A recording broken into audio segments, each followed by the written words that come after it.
ਵਾਹਿਗੁਰੂ ਜੀ ਵਾਹਿਗੁਰੂ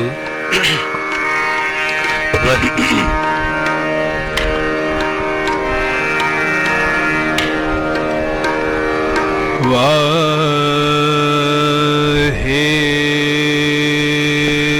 ਵਾਹਿਗੁਰੂ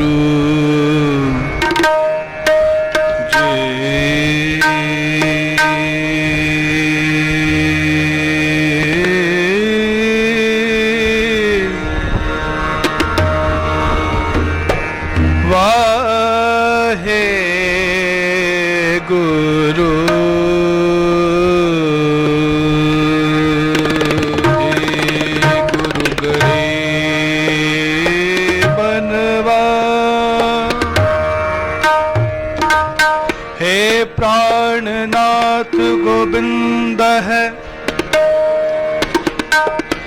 कृपा निधान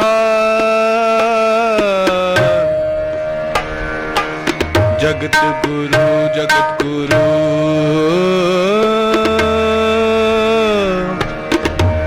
जगत गुरु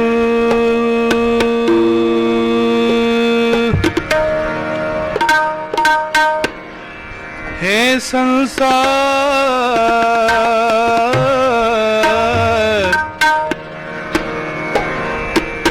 ताप हरणे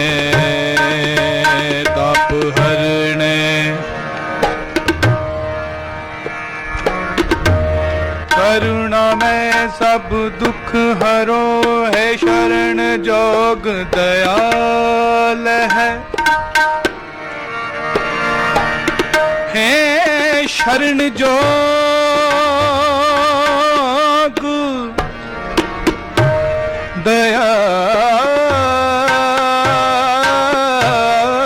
दयाले दीनानाथ मया करो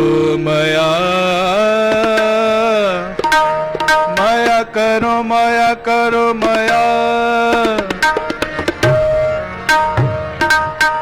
शरीर स्वस्थ कीण समय सिमरंत नानक राम दामोदर माधवे राम दामोदर माधवे माधवे माधवे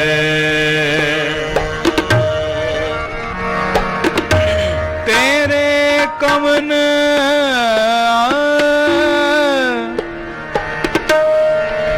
कवन कवन गुण कै